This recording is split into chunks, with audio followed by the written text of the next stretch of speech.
জামালপুরে শুরু হলো বহুল প্রতীক্ষিত জেলা প্রশাসক gold cup football tournament 2025। Jamalpur থেকে শরীফুল ইসলাম ঝোকনের তথ্যচিত্রে দেখুন বিস্তারিত। 30 আগস্ট শনিবার বেলা 3টার দিকে জেলা প্রশাসন ও জেলা ক্রীড়া সংস্থার আয়োজনে এবং জামালপুর জেলা ফুটবল অ্যাসোসিয়েশনের সহযোগিতায় জামালপুর স্টেডিয়ামে অনুষ্ঠিত হয় উদ্বোধনী অনুষ্ঠান। অনুষ্ঠানে সভাপতিত্ব করেন জেলা প্রশাসক হাসিনা বেগম। প্রধান অতিথি হিসেবে উপস্থিত ছিলেন স্থানীয় সরকার বিভাগ, স্থানীয় সরকার, পল্লী উন্নয়ন ও সমবায় মন্ত্রণালয়ের সচিব রেজাউল মাকসুদ জাহিদি। এ সময় আরও বক্তব্য দেন জেলা পুলিশ সুপার সৈয়দ রফিকুল ইসলাম, ময়মনসিংহ বিভাগীয় ফুটবল অ্যাসোসিয়েশনের সভাপতি আব্দুল্লাহ আল ফুয়াদ রেদওয়ান সহ বিভিন্ন সরকারি দপ্তরের কর্মকর্তারা। আয়োজক সূত্রে জানা যায়, এবারে জেলা প্রশাসক গোল্ড কাপ ফুটবল টুর্নামেন্টে মোট 8টি দল অংশ নিচ্ছে, যেগুলোকে 2টি গ্রুপে ভাগ করা হয়েছে।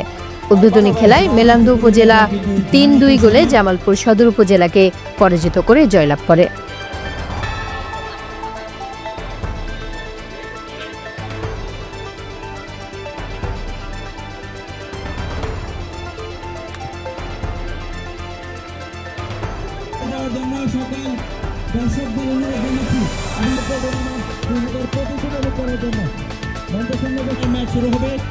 আমি সকলকে সাদরে আমন্ত্রণ। অসংখ্য দর্শক কিন্তু আজকে জামালপুর জেলা স্টেডিয়ামে সমাগম হয়েছে।